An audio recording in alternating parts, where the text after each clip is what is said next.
Procrastination. I recently shared a post on social media that says, "Time is precious, don't waste it." Many of us struggle with procrastination, whether it is in one area or several areas of our lives. I do not know a single person who can say that they never procrastinate. As I look at my to-do list and my list of dreams I would like to accomplish, I start to evaluate the things that have been on my list for a long time and think more about reasons why I haven't done them. First, I have no interest or desire, and I simply do not care enough to do it. At that point, I need to figure out if I am being lazy or if it is something that should not be on my list at all.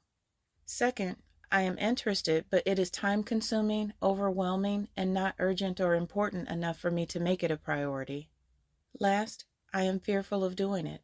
Whether it is fear of failure, success, or the unknown, the bottom line is that there is some fear involved. As I look over my list, I realize that many of the items, specifically the big ones, make me feel fear. My lists are broken down into many parts. First, there are minor things that only affect me, such as reorganizing my office, electronic file cleanup, and shredding junk mail and old documents. These things seem to get put off indefinitely. While they are easy tasks, they are time-consuming and annoying. The shortest list are the things that I have been asked to do or volunteered to do for others. I rarely procrastinate when it directly affects someone else. I hate the thought of anyone waiting for me to do something or delaying their progress because of my inaction. Big tasks that are long-term goals, such as inventing products, starting a blog, writing a book, or taking a class to learn something new, seem to just stay on the list without me doing very much to work toward achieving it. At that point, it becomes little more than a list of dreams that I am not willing to work for. My excuse was that the time and the conditions were not right. I am a huge dreamer, and I believe that all my dreams will come true. That is, except for unicorns being real.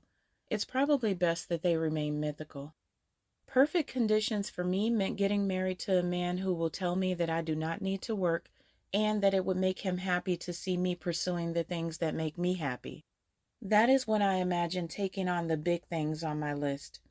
At some point, I would find my niche and do something that will make lots of money so the financial responsibility will not be completely on him. But first, I just need the time, space, and financial support to explore.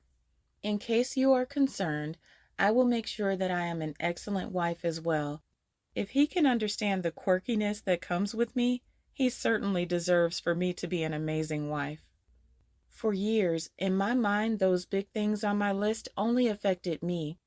If it did not happen, maybe it was not meant to be. I was wrong.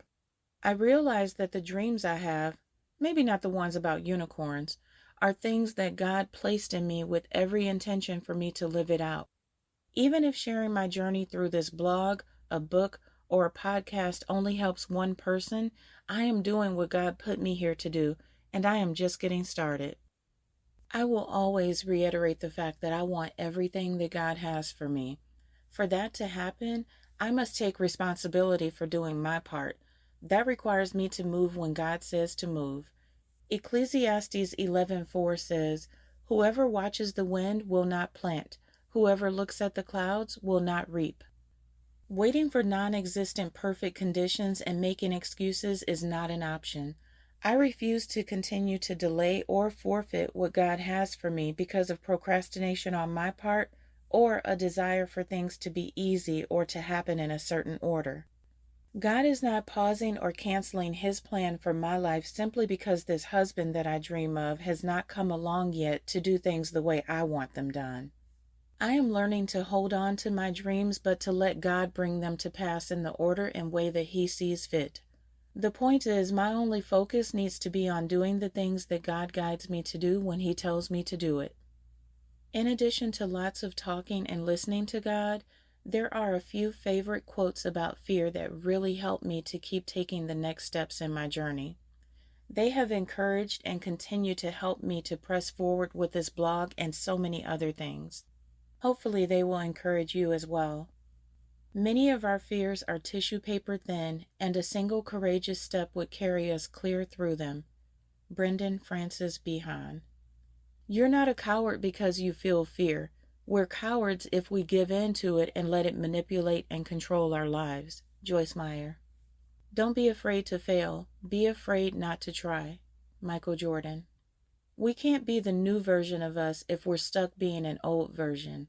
We're going to need to change some things that have worked out in our past in order to make way for our future. Bob Goff. Fear is a part of all our lives.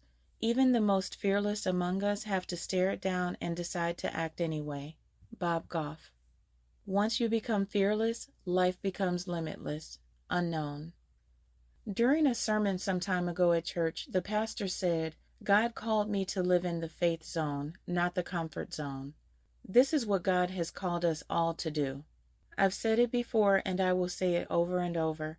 God has an amazing plan for your life. If you are living it out, that is awesome. If not, there is no better time than right now to get started. Spoiler alert, whether you get started or not, our time here on earth eventually runs out.